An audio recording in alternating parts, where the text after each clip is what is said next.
Another milestone has been reached with the building of a mail train. Well, first of all, I've selected probably the Royal Blue number 350. It's an excellent operating train, locomotive, and I think it would look outstanding. Another possibility might be a 310 to pull this, but we'll see. Now, what car is going to make up the contest? Well, two of the cars are the 651 mail baggage cars that I acquired in the recent acquisition of a downsizing sale. The next car I selected was a green 651 from my collection, which is the Atlantic passenger set that is number 4603.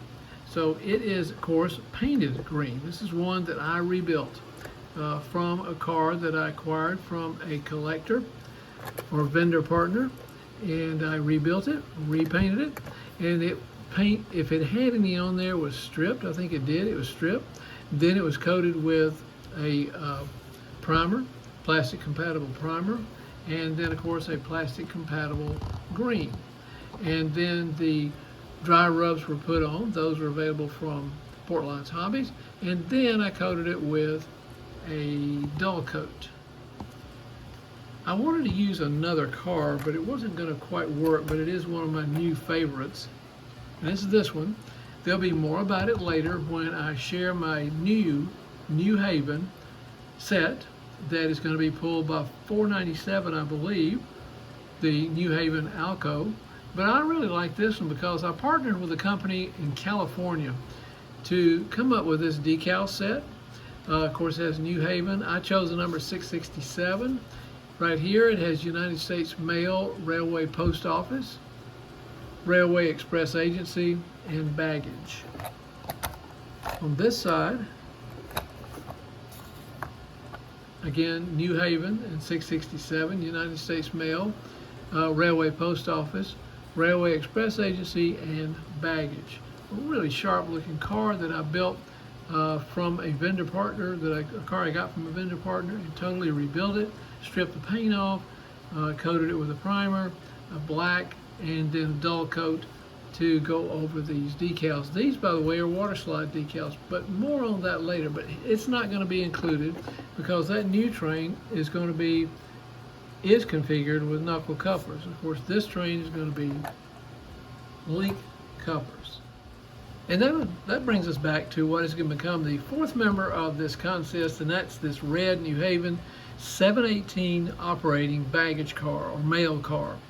I just finished the rebuilding of the interior. Actually, I'd already washed the shell and got it cleaned on the outside, plus the removal of all that debris that you saw earlier in the video. Now, what the rebuild of this constituted was primarily cleaning and some disassembly. I've already cleaned the bottom, and that was done with some fine steel wool. And by the way, anytime I use anything like a steel wool, sandpaper, drilling, other things that's going to produce some sort of debris, then I do that in a second workshop. I actually have a second workshop, which I call my dirty workshop, which is where I do my dirty work. I don't like, on this particular workbench, doing things that are going to contain, except for rotary tools, doing anything that's going to produce stuff like the residue or the particles that come off of steel wool. So I cleaned up all the contact wheels. Now, that with the exception of that, are these contact wheels, which I put into a variable speed drill and simply press them into a sandpaper sponge to bring that shine and luster back to the wheels. And then I do some cleaning with isopropyl alcohol and then also pure mineral spirits. So the bottom is ready, looks brand new. The top, likewise, came out exceeding my expectations. And all I did was to get it back operational is I took another cotter pin right here, inserted it through the hinges on the doors and then the eyelets on the solenoids plunger.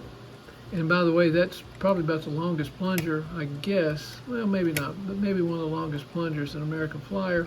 But I did learn something about it, and back to that in just a moment. But all I did was clean up all this mechanism right in here where the hinges are, and you can see it's got really smooth movement. Cleaned up all this area out in here that you saw in an earlier video of where all that debris was. So let me flip it over and show the other side. Oh, wait a minute, before I do, let me just give it a quick test. There is one thing I promised to tell you about the shaft that this plunger's on. Notice that the open end of the eyelet on the plunger is toward the outside. I learned the hard way that if you flip that eyelet over, that it will not pass cleanly through the solenoid's wind. I got a suspicion, but I didn't take this one out to confirm it, that Gilbert actually bent these a little bit to make them work more smoothly, or did that on the fly.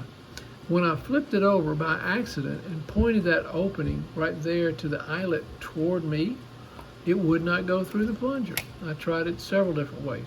I flipped it over, got smooth operation.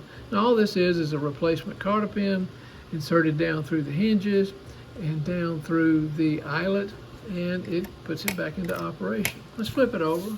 But before we do that, let's just give it a quick test. Focus in a little bit on the mechanism.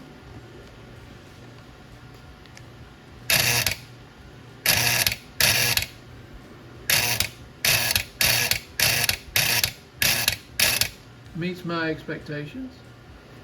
And now we're back on the outside part of the car, which has the gate for picking up the mail and then tossing it back into the mail bin, which is right here. It works perfectly. I haven't found anything wrong with it.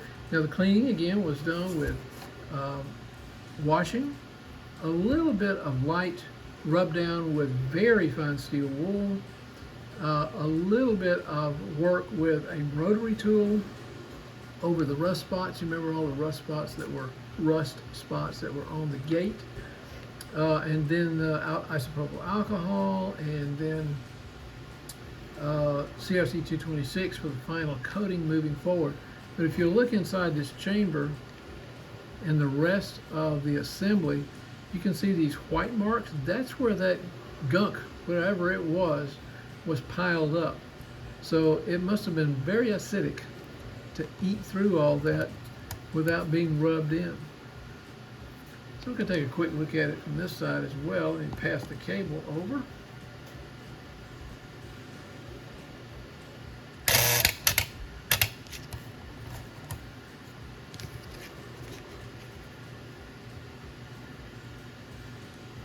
Well, it came loose, but that's okay. One of the final steps I took was you'll recall that there was some exposed wire right here on the top of that truck. This is the one that this is the wire that should not touch the chassis because it has the insulator between the rivet and the truck, and then of course the truck has a layer of insulation as well. So you don't want that wire touching any metal, so I covered it up. It had become unstripped and exposed right in through here. Covered it up with a little bit of shrink wrap and re-soldered it. This one's okay because it doesn't matter. This is the one that touches that completes the circuit. Other than that, I did clean the plunger by simply pulling the spring back, cleaning half of it, pushing the spring forward,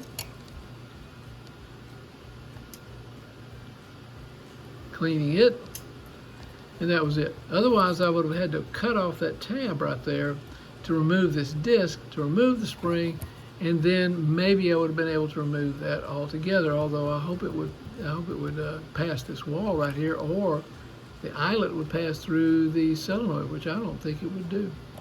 So you're kind of stuck there. Now I did cheat a little bit. I've said many times, solenoids and plungers don't need lubrication. They're not designed for that. Do they need to be clean? Yeah, they need to be clean as they came from the factory. They shouldn't have any kind of buildup of anything on them.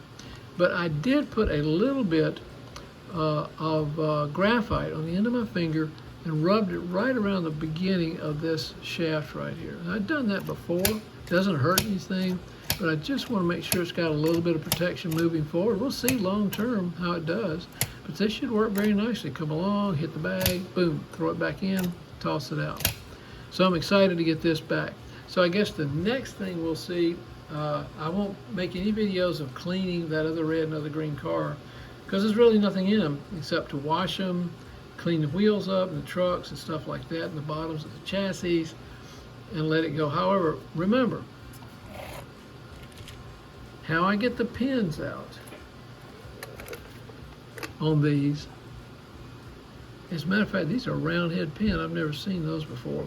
Is to put a drop of penetrating oil on them that protects the plastic and a lot of other things probably that are in the shaft that the pin goes into as you're extracting it, because these are going to have to be pulled out or pried out.